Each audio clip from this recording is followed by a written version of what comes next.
ngeen jëf mbokki internetu BP Actu maa ngi leen di nuyu. loo xam ne ay mesures correctives la yu jëm ci finance publique. Mesdames et messieurs, bonsoir. ma xam ne di fii la jóge li nga muti fii na fii. Je suis Love GRL, votre médecin.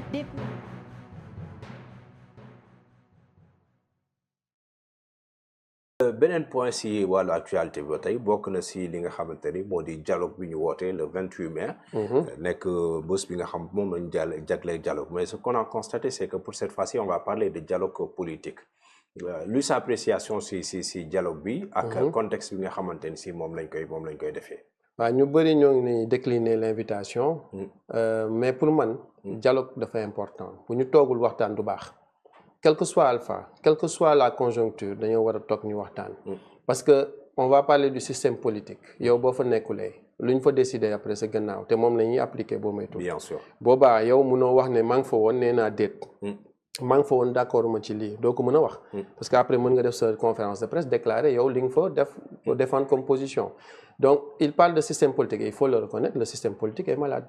Regardez le président Bassirou Diomaye Faye, il a été élu au premier tour, historique. Mais xoolal état bu parrainage bi nag la génnul du premier coup de.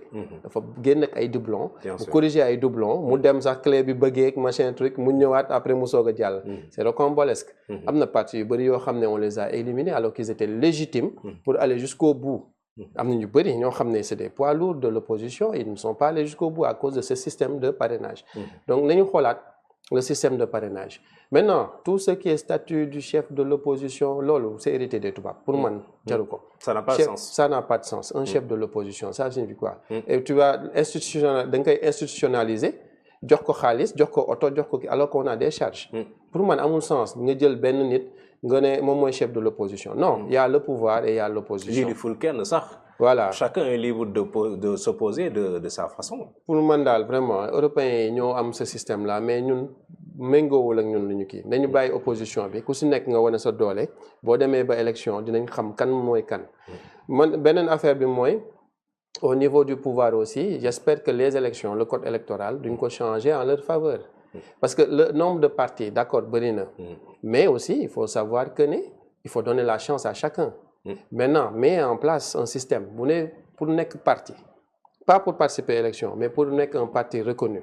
Da nga war a joxe par exemple une pétition, 1000 signatures, wala 5000 signatures, wala 50 000 signatures, pour être vraiment représentatif. Oui.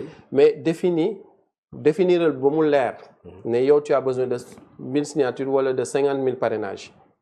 Nit ki dem wëri ji ko tu lui donnes un temps mu dem wëri ji ko bu ko déposer nga xam ne kii am na sénégalais yu bëgg. mu bokk ci landerneau politique mu bokk ci langue politique bi. Donc loolu nañu jox chance aux partis.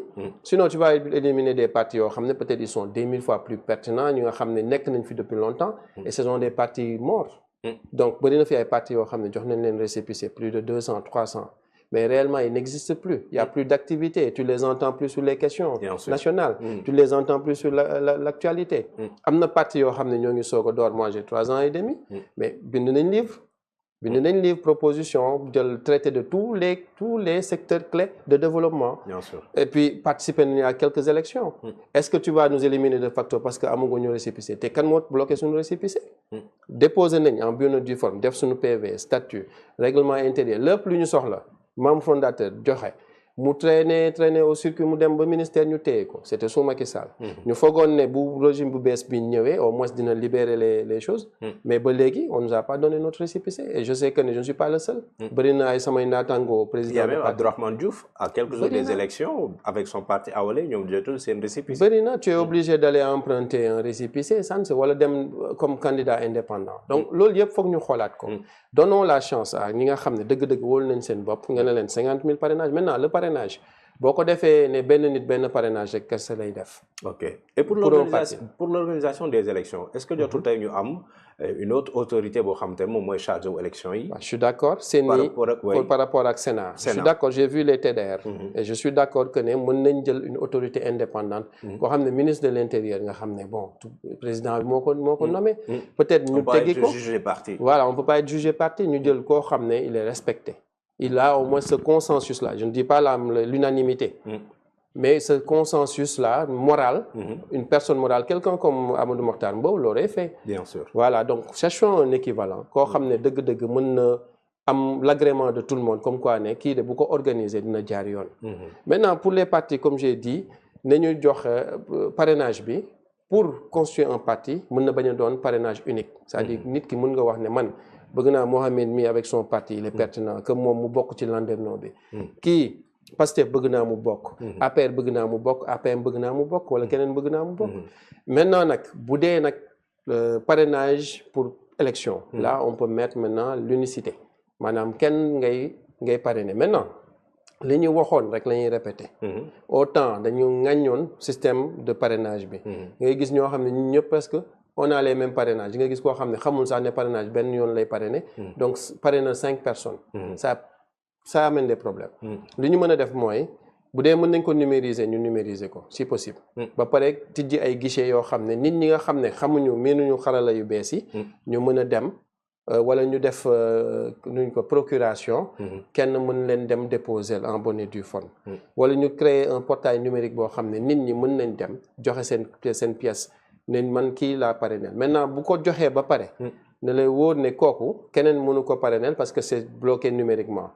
Il faut ñu auditer aussi le fichier électoral pour être sûr que les 7 500 000 d'inscrits ce sont réellement des Sénégalais en bonne et due forme parce que parfois on a vu dem jëli ji des pays voisins ay électeurs ñëw mu gonfler fichier bi pour être sûr que tu vas avoir 2 millions d'électeurs de plus da ngay sàcc élection yi parce que fii ku fi am 2 millions et quelques d'électeurs mais presque tu as gagné. Bien sûr. Donc yooyu yëpp foog ñu xool ko saytuwaat ko bu baax te bii pas comme ils ont dit qu'ils vont prôner pour le changement que la rupture soit franche amul jiixi jaaxa bu ñu jëlaat les mêmes systèmes de l'ancien régime pour ñëw tegaat ko.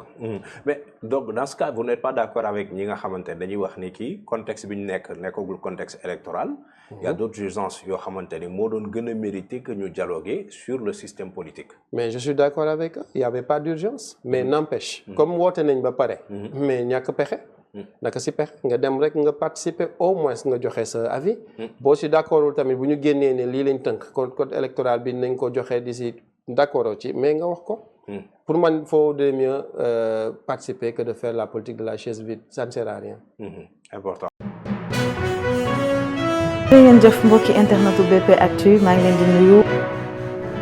loo xam ne ay mesures correctives la yu jëm ci finance publique. Mesdames et messieurs, bonsoir. donc ma xam ne di fii la jóge li nga xam ne motivé na ma fii. Je suis Love GRL, votre médecin.